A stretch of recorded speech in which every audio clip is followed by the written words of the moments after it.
Alright, so we were talking about prep work or things you have to do afterwards. Mm-hmm. So, what kind of things do you have to do after? Afterwards, like I said, there's a certain degree of research that you have to do in order to find out the history on the place. I would say that that's an afterwards job just because you don't want to bias your opinion before you go in. Beforehand, I mean, I guess the only preparation that you have to do is make sure all the equipment's packed. And afterwards, you need to make sure that all the equipment's packed up afterwards. Okay. I mean, again, if you do end up getting a demonic haunt, though, I would say afterwards that you probably should, just as a precaution, go get blessed by a priest, or go to a church or something like that, and try to make sure nothing followed you. Okay. What happens if you do encounter an active spirit? An active or demonic? Active and then demonic. Active spirit, I mean, you just try to catch it on camera, try to get everything that you can. Okay. Alright, what about demonic? You leave. Alright. What kind of religious relics or symbols do you use, or do you use any? Nope, we You don't don't? use any. We're trying to keep a religion out of the club, just Okay. merely as the only focus is whether or not a spirit is there. When the only reason we're trying to keep religion out of it is because we don't want to be known as a religious club, and we don't want to be strictly Christian on campus, as there's lots of beliefs about spirits and spiritualism around the world. So we want to be an open and free club, but we do have a tendency to bias towards Christian because that's what I know. Okay. Alright. What kind of analysis work do you do after entering the place that's said to be haunted? I guess kind of answered that. Yeah, I mean, I guess before we enter, we get the stories, and when we enter, we kind of have an idea of where to put the cameras. Okay. How would a typical ghost hunt? Huh? How would a typical ghost hunt go? Like. You get there about an hour, 30 minutes early. You set up. After setup's done, you send people out to get food. You eat, and then you do your investigation as soon as it gets dark out. You were talking about something about like witching hour. Yep. Or how you. About 3 in the morning. It's called the witching hour, but it's also called anti-hour.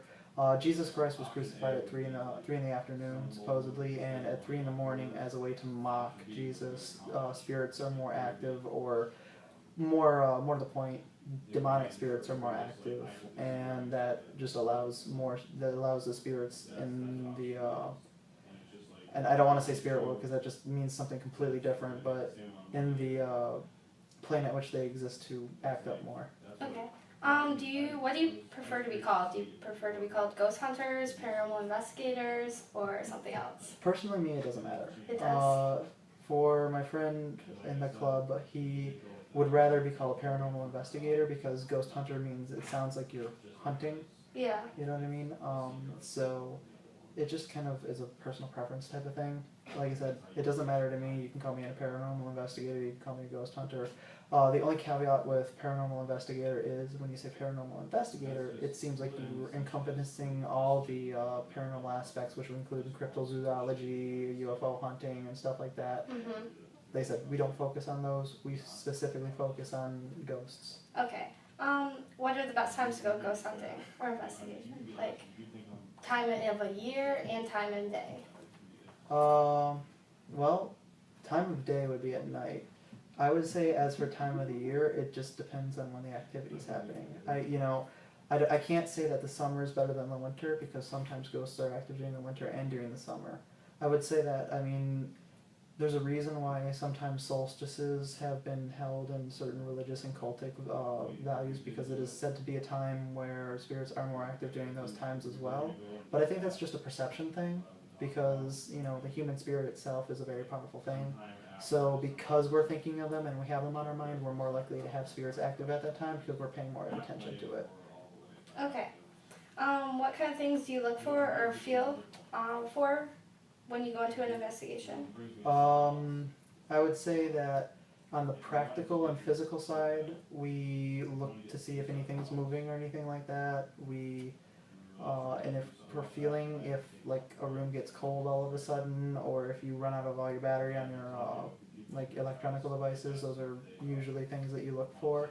But on like a mental feely type of side, we don't do that because I think that we shouldn't keep that in our investigation at all. We should keep it as fact, you know what I mean? Something observable. Because if I go to a place and say, oh, it feels haunted, I mean, I feel that it's haunted, but you don't have that same feeling. But if I go into a place and I catch a picture of a ghost doing a handstand, sticking its tongue out at you, I can go, what do you think? Yeah. Pretty much, you know, proof right here. Instead of I feel, it's a see? Gotcha. What are some things you should never do during a ghost hunt? Act unprofessional. Okay. If it's a demonic spirit, never challenge it. Can't really think of any other like really heavy don'ts. I mean, you know, use common sense when you're out there. I guess like in the ways of like severely don't do it. Don't use Ouija boards. Don't do seances. It's okay to challenge a spirit. Like say, hey, you know, are you gonna open the door sometime soon? I know you like to do that. Or why aren't you playing with the planes? That's fine. But I mean, if you go, hey, why don't you open the door, you ninny or something like that, and the door flies open and then breaks the glass, you've probably pissed off a demon and he's answered your challenge. Time for you to leave. Okay. What are some plans for your future for your organization? I'd like to get an office in the school. That'd be good. And like, do you plan on just staying as an on-campus, or do you plan on? Well, as long as the school continues to fund us. Okay. I mean, if we wanted to have a sister club outside of OU's campus, I don't see any benefit to it because we can already become a nonprofit while we're affiliated with the school. It just depends if the school wants to be affiliated with us. Okay. Is there anything else you want to say, or think that'd be beneficial? I wouldn't say that there's anything in particular, no. All right. Well, thank you for sticking it out with me.